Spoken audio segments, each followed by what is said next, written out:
Hello everyone and welcome to episode number 59 of the Board Game Barrage podcast. I am your host, Neelan, and with me as always are my co-hosts, Mark and Callan. Say hello. Hello. Hello, hello. That's the standard Callan greeting there. We've all come to love. Sometimes triple hello. Yeah. You dialed back of this double hello, yeah. It's going to be a more subtle, nuanced Yeah. episode. You can always tell sort of how boisterous Callan is just by the number of hellos in his intro. That's right. This week on the podcast, we're going to be talking about, as our feature topic, games that will very strongly evoke unique experiences. So these are either going to be games that have like very strong thematic ties that come across very thoroughly in the game, or games that sort of like lean into their mechanics in a very unique way to give you an experience that you just don't get by playing any other game. Before we get to that, as we always do, we're going to be talking about the games that we've been playing this past week. So Mark, do you want to kick us off? So last week I spoke about playing Escape by Dr. Knizia. This week I played another Knizia game. This one is Looting London, one of his lesser known and lesser beloved games. Looting London is sort of like a Ticket to Ride-ish heavy set collection game. That's the main mechanism going on in that game. So in Looting London, there are, I think, 5 rows with 5 columns of cards, each of them depicting a character. And there is speaking of theme, there is a super pasted on theme where each of the characters is a potential suspect, and each suspect has a type of good that he's stealing, but it is completely pasted on. There's no need for it. Basically, they're all suits. Each different character is a suit. So there's a British Bobby, there's a lady, there's a kid, and they each have a number on their card from, I think, 2 to 5, and they're depicted in different colors. So not only are there different types of characters, but they're different colors. And what you're doing is you can only get cards from the farthest end of the row, of the 5 rows. So that's the only card that's available for you to buy. The way you buy it is you turn in as many cards of that character as depicted on the card. So if you want the kid that has a 3 on the card, you have to turn in 3 of these kid cards. And on your turn, you're drawing a card from the stack or from the array, sort of like Ticket to Ride. And then if you have the number of cards necessary to purchase a character or purchase a card, you purchase a card. And you just keep going around and around and around again. It moves very, very fast because a lot of the time you won't be able to buy a card. You'll just be taking cards from the array and building a hand of cards. And then at the end of the game triggers when there's only 1 row left. And then there are awards for having the most of different colored cards. So it's a very straightforward set collection game. Really, it's like Ticket to Ride without the board, but it's stripped down, but not necessarily for the best. It's one of his, again, as I alluded to earlier, one of his lesser loved games. I think it's like rated 5 something on BGG, and there's a reason for it. It's not a terrible game. It's just super generic. So there's no twist and scoring, no unique. No, it's all straightforward. There's no unique Knizia like, but throw out your And the highest. theme is killing people in London? The theme is figuring out the crime. Somehow, I don't even know that's how it boring. works. Yeah, it's completely. What possessed you to try Looping Louie? That's the game, right? Rainer Knizia's Looping Louie, Louie. right. Well, a listener to the show and a friend of ours and somebody who is on the Discord, Marnie, is trying to play every Knizia game. She's on a Knizia challenge, self-imposed. Knizia Quest. Knizia Quest. Nice, That exactly. makes more sense. And so she's just trying to collect and play as many Knizia games as she can get her hands on. This was one of them. Again, it's fine. It has the stripped downness that you expect from a Knizia game. It's like it's all stripped down. There's not a lot of fluff, but there's not that Knizia twist that makes it a little edgy. Interesting. So that was Looting London by Rainer Knizia. Well, now to talk about a game you might actually be interested in picking up. I know we've covered this briefly in the past, but Chimera is a 3-player climbing, ladder shedding game that is in the same vein as Tichu. So these are fairly similar to trick-taking games, but there is a difference between them. Each round of this game is a 2 versus 1, where the player who thinks they can get rid of their cards first, whoever bids the most, becomes the dragon or the Chimera, and then the other 2 players are actively working together to try to stop that player from going out first. So that is cool because it changes up the dynamic each round of the game. In Tichu, you're playing a 2 versus 2 game, and so those static teams can add a little bit of pressure to the game, whereas in Chimera, because it's a 2 versus 1 and who is on your team changes, there's a little less pressure each round of it, but ultimately you're building combos of cards as you're trying to get rid of your cards, 4 of a kind, 3 of a kind, bombs. Very, very similar gameplay to teach you if you've played it.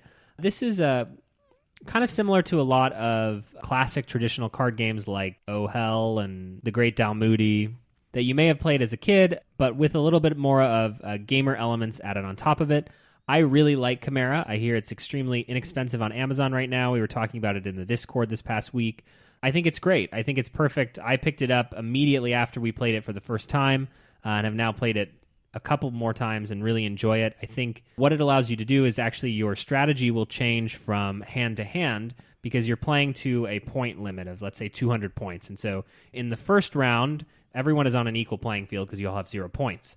But when you're playing after 6 rounds, the person who is the 1, you might not care if they win because they're so far behind in points, but you may be actually trying to stop your fellow hunter from scoring points within that round. So your motivation can kind of change.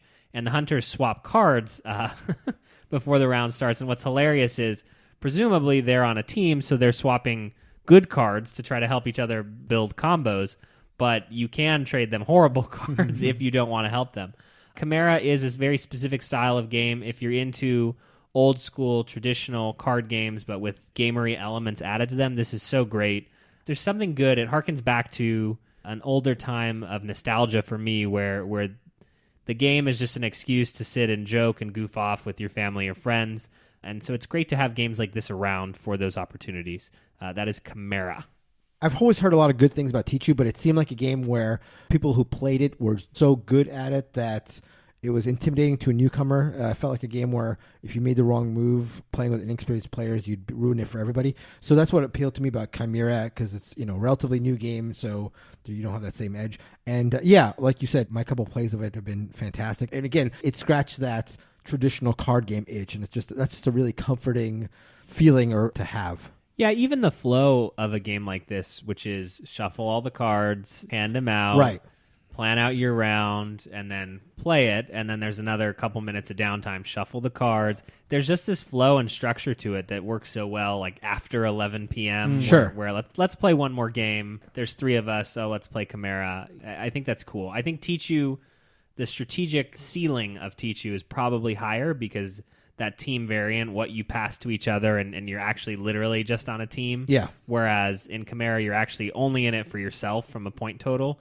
So there's a little less strategy, I think, involved in that, but it's still really good, and I'm super glad I have it in my collection. So this may be a bit of a tangent, but I feel like for the longest time, the nuances of what a trick-taking game and a shedding game have been lost on me, and I've traditionally said I don't like trick-taking games, but then I've played a couple of shedding games, or at least what you've described to me as shedding games, I have enjoyed. So, what is the difference? If you could boil it down to, a quick sentence. I'm actually still not convinced I know. So a trick-taking game is everyone plays one card, okay, and then someone wins that trick. Okay. And then all the cards are taken away, and then whoever won a trick usually would then start another trick. So that's like hearts or spades, because that's my closest point of reference. Yes. Our games I've played at least. And then a climbing game is where someone plays a card and then a pair of 2s, and then you have to pay a pair of 3s, right, and that can continue to go up and up and up as everyone is getting rid of multiple cards, and then someone will ultimately win that trick. Okay. So it still has the same nomenclature. Okay. And then start that over again. Okay. So the strategy at the beginning of a round of Chimera is, well, what combinations of cards do I have that will others lead to me shedding faster? Correct. Okay. Whereas in a trick-taking game, there's less of that. There's more pitfalls. It's more about the order in which you are going to bring your cards out. As opposed to the combinations of cards. That makes sense. And that kind of maybe aligns with, I've never quite gotten into the subtleties of what sound like actual trick-taking games, whereas it sounds like a shedding game is maybe a bit more lighter. Is that accurate? Because the way you guys... Sorry, the way you guys describe it, is Tichu a trick-taking game? No. Oh, okay. So these are both... Chimera and Tichu are virtually the same game. Okay. But Wizard is probably my favorite trick-taking game. Yeah, and there are tons of variations on especially trick-taking games for sure. Yeah. Yeah, I want to try Chimera. That sounds awesome. I think you've mentioned it a couple of times now, and it sounds like a game I'd dig. Yeah. Cool. So let's go into the feature topic. This is going to be games that sort of provide unique experiences.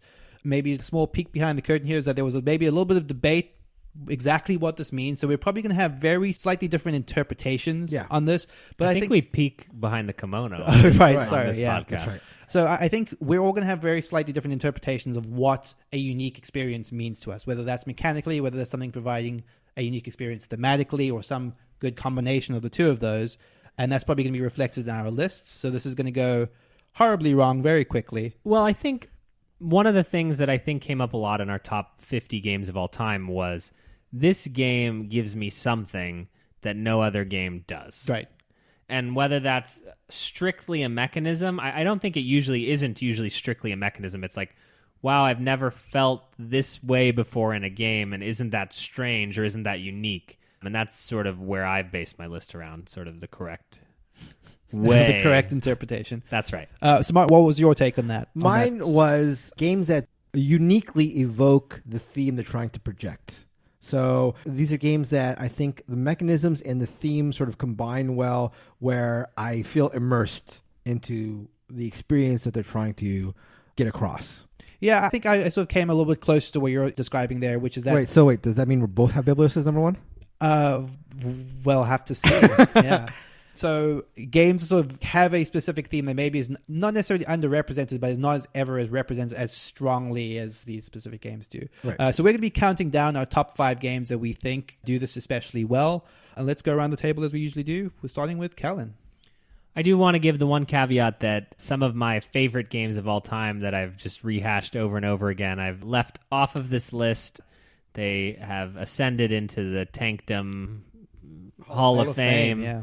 And so we can maybe go over those right at the end in a quick... So Kellen and I spoke about this before we started recording, which is there's something interesting about having a specific limitation on the games like this, which is some of these games aren't in my top 50. Some games that were close to the top of my top 50 that you would think would be good contenders for this fell off because they're not quite the right fit for this. So there's something that's going to be maybe a bit interesting and surprising by, I think, all of our picks here. But yeah, with that said, Kellen, what was your number 5 game? All right, my number 5 game that evokes theme and or...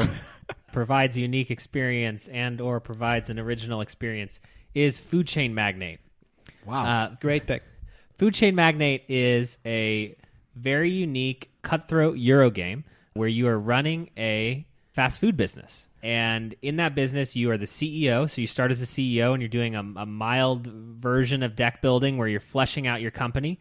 And then there is a horrible clip art board where you are trying to get customers into your restaurant. What specifically gets this game included on the list for me, and Food Chain Magnate is so harsh and hard and not even necessarily one of my favorite games, but what gets this on the list for me is you can play this game and see that the customers want pizza. And oh no, Nealon's pizza place is closer than mine. What can I do? And what I can do is I can put a billboard up that says, "You want beer, citizens of this town." Right. And suddenly, Nealon's restaurant don't got beer. And so, what's the only joint in town that has pizza and beer? That's Kellen's restaurant. Right. And then suddenly, all those workers are headed directly to me. Some of the rules of Food Chain Magnate make no sense, right? Which is the idea that a customer would not go to Nealon's restaurant because they can't get beer. Well, that might actually happen, but this game is so unique. There are other fast food themed games. So, the goal of this list wasn't to find the 5 stupidest themes because we could have done that in 30 seconds. But the not corporate America, but this 1950s, I'm running a diner, plus I'm the CEO and I can either invest in advertising or HR workers. Something about this experience just pleases me. It's not a generic fantasy game. It's not a sci-fi game. It has a unique theme. It executes it on it. And when I'm done, I'm smiling and laughing about some of the things that are going on in it. Right. It also has one of the boldest aesthetics of any game I played, where it just takes you back to that 50s fast food vibe, just across the production of the art and everything. This was super close to making it onto my list. It's a great game. Wow. This doesn't strike me as a game that for me would fall on this list. It just feels a little too mechanical. Yeah. I mean, I love it, but it never crossed my mind. When I went over the games I'd played, I definitely looked at it, but I never considered it. And I thought it would work for Kellen, maybe because of your advertising background, that maybe the advertising would work. I think the advertising specifically is one of the things that I think is interesting about it, or the idea of one of the milestones, and the milestones are achievements you get that like make you better at something. So you can be like, you can advertise for free for the rest of the game. Right. And I just love the idea that Sure. like I'm the ad man in the little burger town, and it's just. That's why I don't necessarily not understand it being on your list, but then for Nealon to back you up, that's what makes me. One of the points of discussion here, right, is that there, and we've talked about this before, where if the mechanisms don't make sense within the theme, right? Or if they kind of are sort of related to the theme, and I have other games on my list too where it feels like the thing it's talking about, but it's literally not, and it has really dumb things that you can't do just to safeguard you into the game. And so this one works for me, but I can see why if you approach it like an efficiency Euro puzzle, It loses some of that. You wouldn't get that. You wouldn't be looking at the menu, which is, I think, the rule book is literally a menu, and all the wooden tokens are pizza shaped, and I don't know. Yeah, no, it just does it for me. That's for sure. Food Chain Magnate. This is a splatter game. This is very heavy, both physically and in its rating on Board Game Geek. But this is a great game if you're into cutthroat and you want a different theme. My number 5 game is a game that would not have been on my top 50 list, or maybe close to it, because it's a game that stresses me out like very few do. This is Space Cadets Dice Duel. What I love about this is the premise of this game is that you're on 2 teams as the crew of different spaceships, and you just have to destroy the other spaceship before you get destroyed. But each person has a different station, sort of Captain Sonar style. I feel Captain Sonar borrows heavily from the idea of Space Cadets. And each station has a very unique mechanic. These all involve rolling dice in real time. So if you're manning the engines, you're frantically rolling dice, sort of trying to line them up in order to move your ship. Or you're trying to assemble torpedoes by rolling all the different parts of a torpedo and then getting them together so you can fire a torpedo. Or, sorry, a missile, I guess. And then that word again. Nealon. I'm sorry. Why am I apologizing? You guys should be apologizing to me. So you're sort of very frantically doing this as you're moving around this board, dodging asteroids, and everyone is just in this cold panic, this sweat, this chaos. It's just frantic. And it feels like the best parts of a Star Trek episode where like the ship's like blowing apart and everything is going wrong. And it's like, oh my God, it's me. I'm sorry. And everyone's like sort of shouting at you because you're the one messing it up. It leads to this very sort of frantic experience that I think recreates kind of the essence of its source material, as it were, really, really well, but while providing a unique experience that very few games had replicated until, say, Captain Sonar came along. It's a game that stresses me out a lot, but all the times I played it, it feels like unlike anything I've ever played, because it's just, I love team versus team games, and that feeling that you're like letting down the team, that pressure as everyone's looking towards you as you're sort of frantically trying to make things work, so like eke out a win. It's really, really good. Bro, Star Trek is about the human condition. Oh, I'm sorry. And not explosions and spaceships. I was going to say, yeah, maybe not the best parts of Star Trek. Have you ever even seen Star Trek? Yeah, I've seen a few of them. The best parts of like science fiction spaceship battles, at least, yeah. Little confessional, I've only seen the new Star Trek movies that are definitely... Which are mostly about explosions, yep.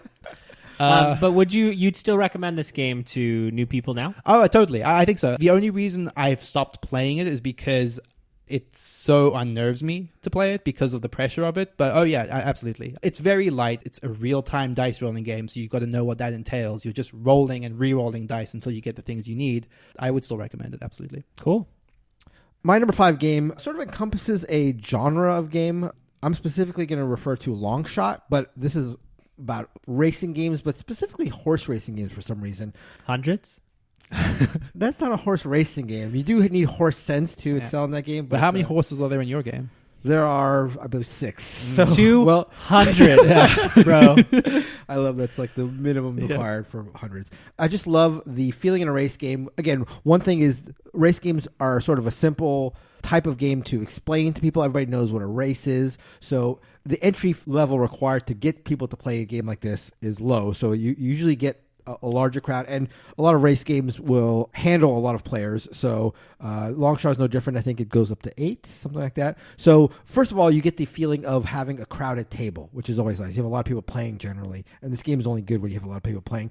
And then there's the whole thing about you're just betting on horses. Every flip of the card, you're hoping your horse goes forward. There's just a lot of cheering, like you're making fun of like the horses in the back. You're making fun of other people's horses. You're kidding with people when they bet on your horse. horse, or when they don't bet on your horse and you double down on your own. It's just that, that betting atmosphere that you get at a horse track, Knizia has a game called, I think, Royal Turf, which is supposed to be one of the better racing games. I've yet to play it, but I want to. But for me, number 5 is, in general, racing games, more specifically horse racing games, and even more specifically Long Shot, which is the best that I've played of that genre. There's that one you made us play at Horse Fever Barrage Con that came with a disc of sounds. Yep. Yes, and CD, that helped. Yeah. That helped. Right. And even that game wasn't great, but it's still, when the horses moved, it's still fun. You're still rooting for your horses.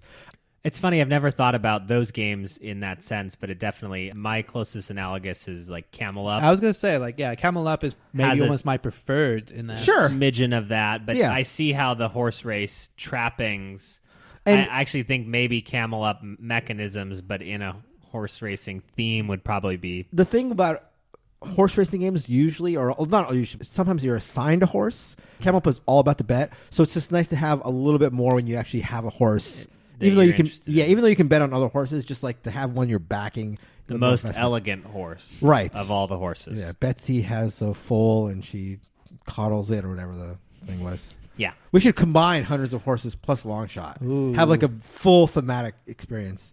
So basically, we get images from hundreds of horses and then tape them to like the different to the standees and Long Perfect. Shot. Yeah, exactly. Great. All right, moving on to my number 4, game that evokes a unique experience / theme / original / theme / So this is probably the silliest game on my list, and I don't know if you were both there. I've only played it a few times. This is Rock, Paper, Wizard. Yeah, I was there. Were you was there? not there. No. Okay, so Rock, Paper, Wizard is a Dungeons & Dragons rock, paper, scissors variant, sort of, where everyone is a wizard, and there are a certain amount of magic spells out on the board that do different things. And you're all trying to move up this track to get to the gold, to get to the treasure, but each spell in the game has a literal hand gesture. So the hand gesture is like the Spider-Man thing, or not flipping the bird. That would be cool, but that's not in the game. So literally a hand gesture that you have to do, and they're all weird. You're sticking out your fingers. You're doing this. And each round of the game is literally saying rock, paper, wizard. And you have to do a spell, and you have to point it at someone. So it's like, if I want to cast a fireball at Mark, it's rock, paper, wizard. And I go, bam. And, I stick it out. And suddenly you've got people pointing at you with these weird finger gestures. It's hilarious. It's very silly. We had a really good time playing this, but it's so weird. And something about just the physical gestures that you're making and having to copy them from the board and then point them at someone feels a little like you're playing Harry Potter. I know there's no wands, blah, blah, blah, whatever. Harry Potter fans, leave me alone. Also Star Trek fans. This is Rock, Paper, Wizard. Nealon, what did you think of this game? I remember not liking it very much. But it was weird. It was weird. It was definitely weird. It was definitely unique. But I don't know if it was any good. No, it's good. Nealon's wrong. Okay, my number 4 game is Dead of Winter. Dead of Winter is a cooperative traitor game where you are survivors at a camp during the zombie apocalypse, and there is a chance that one of you is a traitor working against the team. You're moving to 2 different locations, collecting items, collecting food that you have to collect to sustain the camp, getting weapons to sort of fight off the zombie horde. And every now and again, you move to a location and zombies bite you and attack you and die. And the thing that I like about this game, and I think the reason it's a good fit for this category, is it has this sort of mounting dread where everything just seems to sort of cascade and go wrong. There are very few cooperative games that just feel not insurmountable, but just feel like the odds are overwhelming against you, and then a person on your team dies, and that person infects someone else, and suddenly half your team is dead, and you've got nothing. And there are zombies pouring in from all sides, and oh my god, how am I going to get enough fuel? How am I going to get enough guns? There's a lot to work on, and it also sort of introduces that element of not everyone on your team is necessarily working for the good of the team. And that works in a couple of ways. Everyone has a hidden objective that they have to complete in order to win the game. And there's a chance that one of these people is actively working against you. So it introduces like paranoia in a very cool way. It introduces the sort of really unique tension where you're just not sure whether you can trust people at the table, whether or not they're actually actively working against you or not. There are games that I feel this is very heavily inspired by games like Battlestar Galactica, but For the longest time, I thought Dead of Winter sort of had a much stronger sense of dread. And like I said, just sort of overwhelming odds and feeling like everything was just sort of closing in on you. It also does a really good job of introducing sort of like little beats of story into the game where your characters just feel alive because of this Crossroads deck where as you're playing the game, you sort of pull up a card and then that might trigger an event that happens that relates to a character that's in the game. And that's, I felt, was a really smart thing where you have these characters that are sort of just a name, but suddenly there's like this injection of story that involves them. And it just gives you these little heightened stakes at various points in the game. Unique theme, and you chose zombies. That's the thing. That's what makes this category interesting, right? Because like the theme itself, Dead of Winter in one interpretation of this category, it's a zombie game. It doesn't make this list, right? But as a game that evokes that specific theme, it kind of feels like, pick your favorite zombie fiction. Like The Walking Dead is probably the most popular example that people can relate to. This feels like that. Like The Last of Us. The Last of Us is another fantastic example. Thank you, Calvin. But yeah, you don't know who you can trust, and that's the thing. The tension is from this persistent threat in the zombies and acquiring food, but second to that, you're just not sure if you can trust everyone else at the table. And I think this does this better than most games do. We've spoken when we spoke about Nemesis in the past about how thematic games tend to be wonky a lot of the time. Dead of Winter is exactly that. I famously played a game of this with Callan where he had the worst possible time. Everything went horribly wrong. But because of throwing a dice. Rolling a die. Yeah, yeah. Great. Look, you rolled a 1 in 12 chance twice. And that's terrible for you. Didn't I die? You did die as a result of it. And that happens. But it was a good narrative beat, right? Like you mentioned earlier. Yeah, exactly. I thought so, at least. I had a great time. I do think that, for what it's worth, Dead of Winter goes wrong less frequently than most strongly thematic games I've played, in my experience. That's Dead of Winter. My number 4 game is, I'm going to say that it's probably the oldest game on any of our lists. This is from just past the turn of the... You got it. Sort of feel like you're at battle and you feel like a rook. Like when you move the rook, you feel like you're a rook. No. This the queen is the most powerful. Right. That's true. Gotcha. This is Pit. Pit is from, I think, like 1910. It's a very simple game, set collection, a real-time set collection. There are a number of commodities based on the number of players at the table, and what you're trying to do is corner the market on any one commodity. And you do this by shouting out a number between 1 and 3, which is the number of commodities you're trying to trade. You must trade a set of like commodities for another set of commodities, but basically you're shouting. The game is like everybody's shouting, I got two, who got 2, who wants to trade 2, 3, who's got 3, I'll do 1.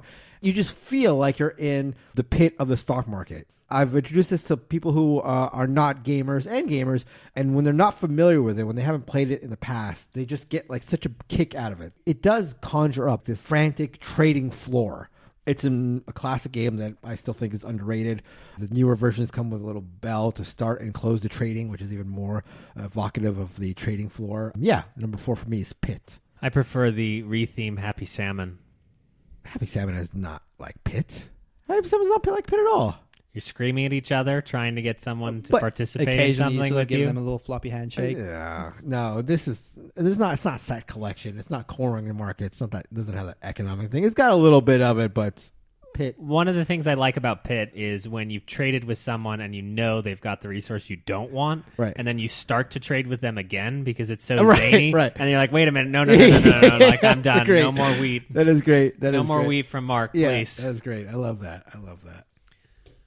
All right, my number 3 game with a unique and interesting theme that evokes an experience is Millennium Blades. Millennium Blades is hard to describe, but it is it's not hard to describe, but you just have to unpack all the words. It is a CCG simulator. All right, let's unpack that. CCG, collectible card game. Magic the Gathering, Pokemon, Yu-Gi-Oh! What else, Neelan? What did they have in South Africa? Netrunner. Well, that's not really count. So, failed. Okay. So, what this game does that's so different and interesting is that it tries to mirror the CCG hobby, which means that you are buying packs of cards. So, this game has 2 phases. In the first phase, you're doing a real-time trading and buying section where you get money, you're buying packs of cards, you're looking through the cards rapidly, trying to find the good cards, you're selling them off, the ones you don't want, you're trading them with other players, you're essentially building a small deck that is then used in a tournament where you try to battle the rest of the people at the table to have scored the most points. So that's weird, right? So it does away with the money that you're paying for all these Magic the Gathering packs. It condenses that into this 15-minute phase. For me, I don't know that it really does a good job of translating one-to-one what you're doing in a Magic the Gathering hobby life. But what it does do is it's one of the most interesting games I've ever played and unique, and you feel different after having played it. So there are stacks and stacks and stacks of cards. Just getting through all of the cards in this game is hard to do. Yeah. And you're not using all of them in each game, which leads to an increased exposure to new and interesting cards that you don't know are in the game, because there's different sets of these cards. So sometimes you're using different booster packs than in your first game. Suddenly you see a new mechanism or a new mechanic or a new ultra rare, and that's the exciting part, is pulling that out of a pack and then trying to base everything else on that one super card that you've acquired. This is a weird mix of hectic real-time stuff and then strategic gameplay, so it might be a turnoff for some people to have both of those phases incorporated. This is a game I bought and sold. I did not think it was for me at the end of the day, but so unique, so interesting. That second part of the game where you're actually playing the deck that you've made is a little less fleshed out for me, and that was what I was hoping to get to. But if you're in it for a weird, unique experience, I don't think you could do any better than Millennium Blades. Yeah. 2 notes on this. There have been a number of expansions released from Millennium Blades, so there are even more and more cards to learn and explore. The other thing is, I can't let a discussion about Millennium Blades go without discussing the cash, the money in the game. So the money in the game is paper money, but instead of like having a single bill stand for $1, every unit of currency in the game is a stack of cash that has like a rubber band in the center of it. So for any transaction, you're throwing around these like stacks of cash. It's hilarious. I'll also say that I really like Millennium Blades, I think more than you. And that might be a product of the fact that I think you were more into CCGs maybe than I was. So for me, I didn't really have that high of an expectation of the second half of the game, so it didn't bother me as much. And again, yeah, you're totally on as far as it being a super unique experience. Yeah, I remember when Kellen sort of first described this to me as someone that was also hugely into CCGs when I grew up. I was like, that sounds like the most incredible thing ever. Like a game that was like about the meta of like collecting card games. I had the same problems that Kellen had. I don't think the second half of the game holds up, unfortunately. As a side note, I've always wanted to scratch this itch, and I think sealed Magic Nights really do that, except those are expensive as hell. Yeah. So one popular thing that people do is called a Magic Cube. And this is where they get a specific set of 500 cards, and then they pretend like they've been put back into packs, and then you do a sealed quote-unquote night where everyone drafts those cards and then fights using those decks. I have never done a Magic Cube, but I keep looking into wanting to do one because I just think that's where that ends for me, or where I'd like to go, is a meta of cards that you're exploring and developing combos, but not having to invest thousands and thousands of dollars into. I mean, that was part of the hope of like something like Epic for me, which is potentially that, but I wish in a better game. Yep. Okay, my number 3 game, and we've been playing around with just like thoughts and feelings so far, but I'm going to use science for number 3. Oh, good. Yeah, you're I can tell how excited you are. You're mirroring me from many episodes ago when I outed your guys' parallel play. Your cited study. My number 3 game is Alchemists. And this is a game where the theme is science. And something about that is so incredible to me because it's a game that's sort of... fantasy science. Yeah, no, I mean, it's weird because it's a game where you're making potions, which is maybe the least scientific thing on the surface. But it's a game about the scientific method. And I mean that as genuinely as possible. It's a game where you're sort of trying to deduce formula, publish your findings. Other people can sort of debunk your theories, and that involves like testing and experimentation along the way. And these are all like cornerstones of the scientific method, as it were. And just like, again, like Millennium Blades, just you give me that premise, that's intrinsically interesting to me. That said, it's also married with a game that I think is fantastic. This was, I think, pretty high up on my top 50 list. It's a game I like a lot because it marries that deduction element with a very solid worker placement game. That's also just kind of fun and funny because you sort of test your potion on a poor hapless student at the university and there's some negative side effect, or you test it on yourself and you suffer because you messed up something. You're just like playing around with different combinations until you find the potions that you need that you then sell to adventurers. It's just got a mix of so many different little mechanics that I think really work well together while having this sort of underlying theme that I've not seen explored in a game. I mean, I think as games get more and more varied, like Newton came out recently, which is also exploring these esoteric topics like related to like science and the discovery of science, but it's not something you see that often, and for that reason alone, like that's why it's as high up on my list as it is. Yeah, I think the deduction theme lends itself to the whole scientific thing. Yeah, you feel like you're doing science, exactly, and that's kind of the surprising thing, right? Because that's like almost the natural sort of like evolution of doing a deduction game is like making it revolve around scientific discovery, but this seems to be the only one that really leans into that. Because you're talking about Newton, and Newton may be about the scientific, but it doesn't. But exactly, but it's a Euro game. Exactly. Yeah. Right. This in both sort of in mechanics and theme is a game about science. Yes, right. Which is incredible to me. Yeah. Well, but it's a game about like academia, right? Yeah, that's what I mean. Like the scientific method, like research and publishing your theories and, having them disproven. And like there's a mechanic in the game there's literally, if you can prove that someone else's like study is wrong, then you get points. It's incredible. How is the deduction like different for you than just say like Mastermind? Have you played Mastermind? I've played Mastermind. I think honestly for me, I like Mastermind a lot, but it's the fact that it is part of a bigger game. I do like Mastermind particularly, funny enough, but there are pure deduction games that I'm not a big fan of. Sleuth being my sort of favorite go-to example. And Mastermind suffers from this a little bit as well, which is that there are good methods to the deduction that once you sort of like have learned them or broken them down, it's sort of not to your advantage to do anything else. Right. Alchemists, because it's got worker placement, it has other interactive mechanics in it, that just sort of hampers your ability to do pure deduction. Cool. That is my number 3 game, Alchemists.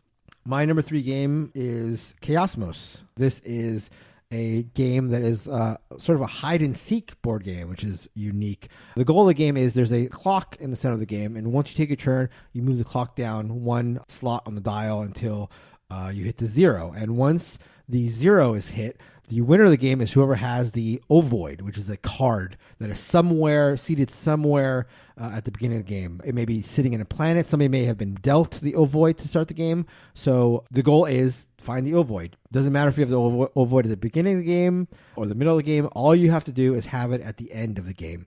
This is a very unique mechanism. This whole like make sure you have something at the end of the game, and you can behave in the game. Acting like you know where the ovoid is. You can sort of like keep going to a planet and hiding cards, making it appear that you're sort of acting like you are in possession of it, or you can watch other players and see how they behave and build a strategy. There's a lot of just watching how other players are behaving that makes it interesting. There's also the fact that the board is this sort of small solar system where there are, as I've mentioned, planets where you can discover things. Each planet has its container assigned to it where cards can be placed into them and taken out of them. You can also place traps at planets. So when a player opens up a box assigned to a planet, they find out, oh, there's been a trap here. There's been a trap placed here, and then they get damaged or whatever. So yeah, it's just unique. This whole hide and seek thing is not a mechanism that I can think of in any other game. The game itself is I found it to be just okay, but just that large dial in the middle of the table and the fact that you want to hold the card at the end of the game was very, very novel. So it's Chaosmos. Yeah, this one was on my short list as well. It kind of has this cosmic encounter wrapper to the whole thing where everybody has a special power. It's weird alien races in space, but it's hard to explain, but you could start the game and on the first turn find the object that you need for 20 turns from now. Right. And then you're like, oh, crap. Yeah. What? Yeah. What do I do now? It's not like a goal that you're going to get to someday. It's you've already found it. Right. And now it's like, well, do I keep it with me? Because then I might get into a fight with someone and they're going to take it from me. And now I can't have as many weapons in my hand. Or do I hide it on this planet? Do I pretend like I don't know where it is and keep herp-derping around the map? And then just keep an eye on that planet. Yeah, right. There's also a variant for this where there can be 2 ovoids on the board and only one of them is real and one of them isn't. Yeah. I think that with some cleanup, this could be a phenomenal game. I agree. There's some weirdness. It can be a little unfair, honestly. But the experience of just what's happening is so unique. And then, 2 people get into a fight or they exchange cards And then one of them might know now, oh, Mark just took the ovoid from Kellen, but the other people at the table have no idea Right. the tension that just happened. And neither of the two of them are about to reveal it. Sure. But maybe on turn 19, hey guys, Mark had the ovoid and he was here, and like everyone descends. Right. It's pretty unique. Yes. I mean, it's very unique. But something cannot be the most unique, guys. Think of the English language. Which we invented. Don't. Words matter, Neelan. That is my number 3, Chaosmos. My number 2 game that evokes its theme incredibly well or provides a unique experience is Ponzi Scheme. This is a game where you take out a loan at the beginning of the game and then you get money. And then every couple of turns you have to repay that loan. And so in a normal board game, you would use that money to invest into businesses that would produce capital, and then you try to pay off those loans. That is not how Ponzi Scheme works.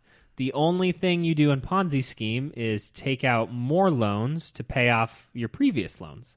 So the game is trying to get a series of loans that give you more and more money to repay your debts until someone goes bankrupt.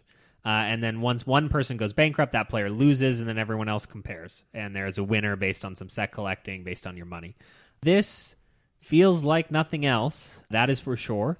This is sort of semi-famous for some prominent reviewers refusing to play it because it feels like they're actually paying their bills. It evokes a theme for them of what it's like to not have money and to always feel like that next bill is around the corner. I think that this provides such a unique experience where you're pushing the envelope, and one of the things that's fun is only one person has to go bankrupt. So if there's one player that's making even dumber decisions than you, you can push that envelope a little bit because the feds, they're only going to get one person, one I banker, guess. Yeah. And so this is a great example where it doesn't really have much to do with what a Ponzi scheme is, and the mechanisms that you do are kind of barely related to Ponzi schemes, but it evokes what you think of when you think of a Ponzi scheme. So the actual literal mechanisms, I think, don't make any sense, but the feeling that you're left with at the end does, and I think that that's how it succeeds. That is Ponzi Scheme. Yeah, I agree. Yeah, it's a game where you always feel like you're just keeping your head above water, and just seeing like the interest rates of these loans go up and up is hilarious. You take out like a $20 million loan, and you pay back like 55 or whatever. It's just so funny. That sounds cool. I want to play that. And it's quick? Yeah, it's less than an hour. All right, cool. Okay, my number 2 game. When I was trying to think of games for this list, I kept coming back to one specific universe that I love a lot. Couldn't quite think of the right game for it. And that is Warhammer 40,000, because it is one of the themes I feel the most strongest attachment to in terms of my history with tabletop games. But, Warhammer itself is not necessarily made for a great board game until I was reminded of Space Hulk, which is a game that, in all honesty, I haven't played a lot of in a very long time. I played this a few times in college, but it felt like the perfect sort of encapsulation of this, where, for those not familiar with Warhammer 40,000, if you're imagining StarCraft or the movie Aliens, big dudes in sort of big, burly sort of space marine suits fighting hordes of like insectoid like aliens that are just coming at them. That's pretty much Space Hulk. That's the entire Warhammer 40,000 universe boiled down into that sort of 1-versus-1 conflict of space marines versus Tyranids, in this case, these aliens. And Space Hulk does it better than any other game I can think of. Like, I don't think it's surprising that this game was released. The first edition was a few years after the movie Aliens, because if you're imagining the scene in Aliens where they're walking down a narrow corridor with their motion tracker blipping like blip, blip, blip, and they don't know where the aliens are coming from, and oh my god, they're somewhere around the corner, then they just rush in and you're just mowing them down and it's silent again, and it's like blip, blip, blip. And that's exactly what Space Hulk is. It's a 1v1 game, and as the Space Marine player, you're just seeing these blips on the edge of the corridors of this map, and you don't know how many aliens there are. Some of them might be no aliens, like the alien player is just placing them in secret.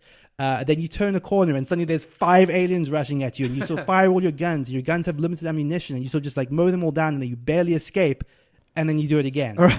And that's the whole game. So it involves a lot of dice chucking, which is probably why I've not necessarily played it that much recently. But again, for like evoking that specific feeling of just tension and sort of narrow corridors and sort of not knowing what's around every corner, and then these frantic firefights, it's fantastic. Wow.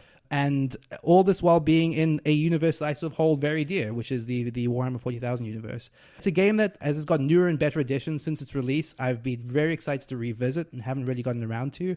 But yeah, that is Space Hulk. Yeah, I mean, I've heard really good things about it, and hearing you describe it, aside from the 2-player thing, sounds great. I mean, that's the other part of it. Yeah, I don't know if I have that much room for a 2-player game of that size, but yeah. That sounds awesome. This is frequently mentioned in conjunction with Claustrophobia, which is another game I recently played and really enjoyed. So I'd be interested in doing this. I think the theme is weird, man, for me. But like I like the universe, but I know so nothing about it that it's so weird because like Warhammer 40K in general is so bizarre because it feels like the most cliched theme in the world, but it was in some ways the first universe to do that, and everyone else borrowed so heavily from it. And I don't think Games Workshop get as much credit for like how much Blizzard, for example, just lifted their entire aesthetic for Warcraft and Starcraft and every other game they've ever made. That's probably true too. Yeah, that is Space Hulk, my number 2 game. I love you, Team Fortress 2.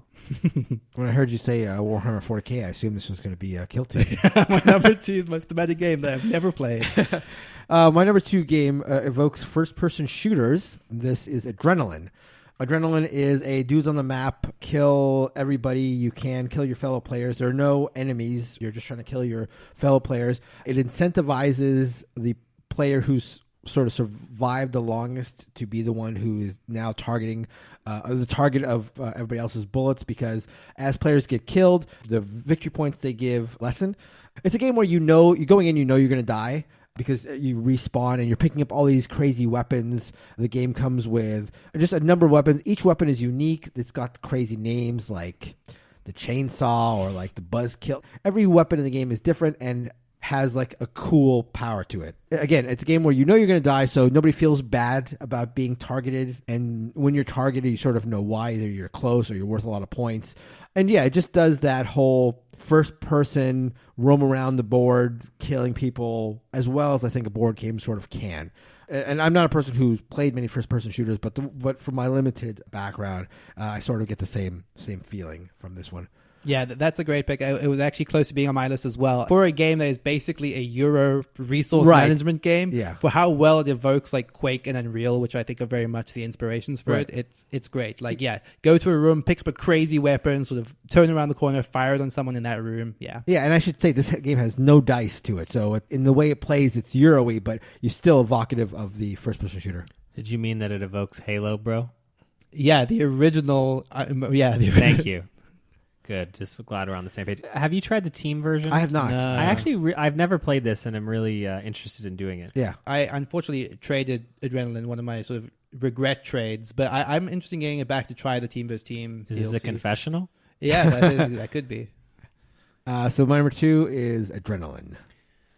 All right, my number 1. This is the game that feels unlike anything else, that provides the most unique experience, that is evocative, perhaps, of its theme, but maybe I wouldn't be able to know, is one that I have mentioned many times and is part of my top 10. That is Diplomacy. It's hard not to feel something when you play a game for 12 hours. So let's start there. Diplomacy is a negotiation game, the negotiation game among negotiation games of World War II. Every player represents a country, and the way the game works is you're playing 10 to 15 minutes away from the table, and then everyone is literally writing down the orders for all their troops. Then they all happen at once, and then you go back outside and argue more. I think the length of this game is a big part of how I feel like it evokes its theme and how invested you get in it. There is a weariness that comes to a game of Diplomacy after 3 or 4 hours. There is a razor-sharp edge of knowing that in order to win, your allies will have to turn on you. And it's just a question of when they will do that. The amount of he said, she said that goes on in this game is way over the top. Mark said this, and then I go up to Mark. No, I didn't. I didn't say that. Nealon's lying. What? And then, the whole time you guys have made a pact, which you probably will do the first time we play Diplomacy, to not allow me to win. The cadence to the game really just wears you down. It wears you out. This game is famously known as the friendship killer. Diplomacy is a fantastic board game. Like I mentioned, one of my top 10 favorite games of all time. I think everyone should do it at least once. Obviously, if you're not into social anything, steer very, very clear. There is almost no game beyond convincing all your friends to turn on another friend. But it lasts a long time, man, and your feelings last even longer. If anything could break up this podcast, it's a game of diplomacy. So perhaps we shouldn't mess around with that power. Yeah, this is a game that I desperately want to play. We could have a channel on Discord. You could have a Discord You absolutely could. We should do that. I tried to play a game of this with my New York board game friends, famously, as I moved away from New York. Yeah. It was like they were all still meeting up together, Sure. and so I got scumbagged super hard. But yeah, you could do this at less than 15 minutes, and honestly, the game usually ends with someone being declared the winner before they're actually the winner. Like, did you hear about this game that went on for like 4 years? No, but maybe even longer than that, and it just ended. Like, there was a story about it. Hey, there's a game of diplomacy that's been going on for 4 years, and it was still live, and then it ended a couple months after that. Wow. I think perhaps like Real War, like I said, War I as don't hell. know that much, but some people's motivation changes during the game. You know, like you go in, they all need to win, but at some point, you know, someone's motivation might be just to screw with you because you're trying too hard, bro. Like, I'm turning on you. And you're like, what? We've been allies. And I have no reason. Like, and that mirrors, in a lot of cases, everyone is not acting as rationally as they should be at the global stage. Right. So join our Discord, and maybe we'll be part of the diplomacy. Discord diplomacy. Yeah. My number one game of games that evoke their theme well, and this was an easy pick for me, is Soul: Lost Days of a Star. I can't think of a game that ties strong mechanics together with just so easily visualizing what everything you're doing. The premise of the game is that you have a sort of a mothership, a sort of orbital station that's moving around the sun, and you launch tiny little ships from that mothership. Your mothership continues to move as your ships are moving. You form structures by creating little patterns that sort of create like either gates or mines, and eventually you sort of want to like fly ships into the sun in order to get energy, which is going to be the energy you need to escape the star before it blows up.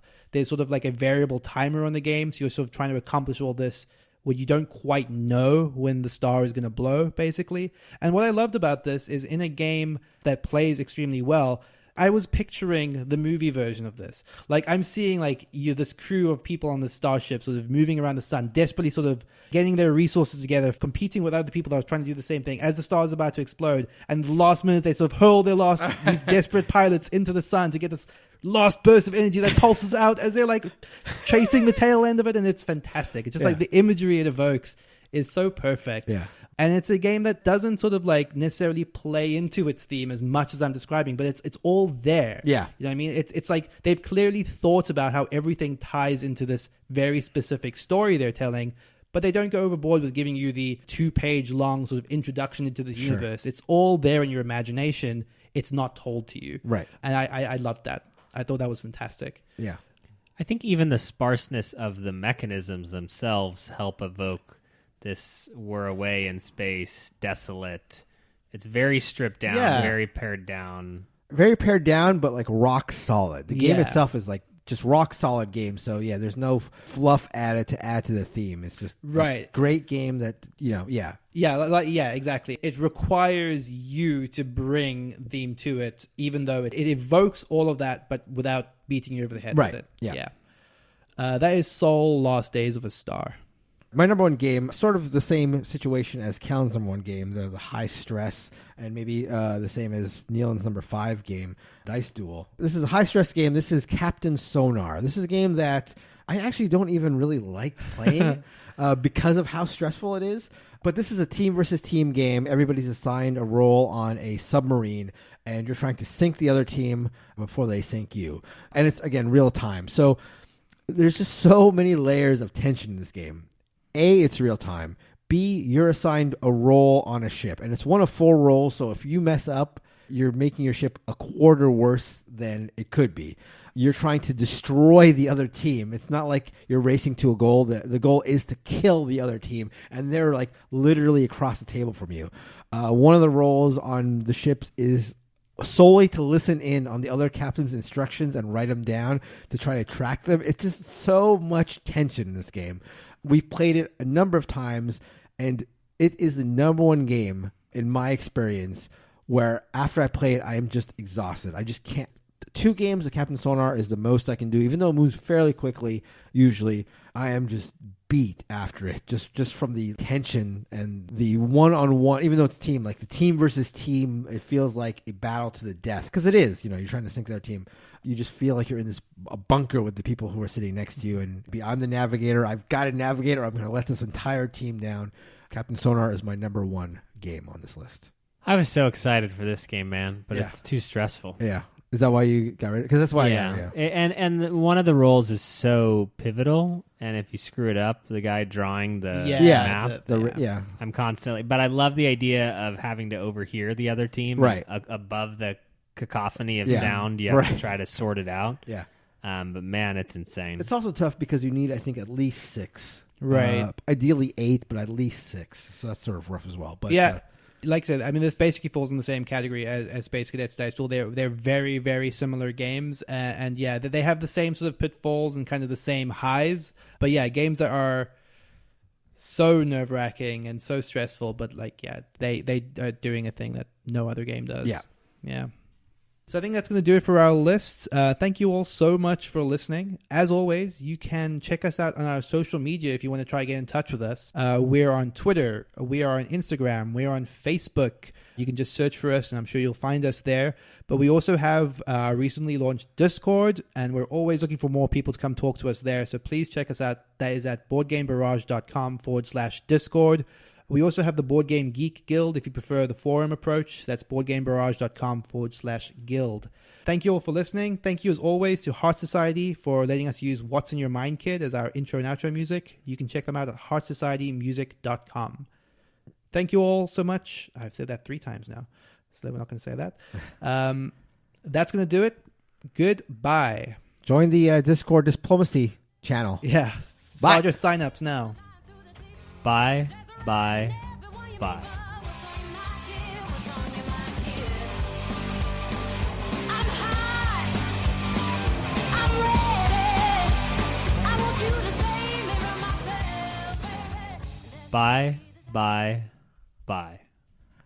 Is that NSYNC reference? Yeah. No, way it's to a close out reference the show. to our old episode, Mark. What? We had an episode called Bye.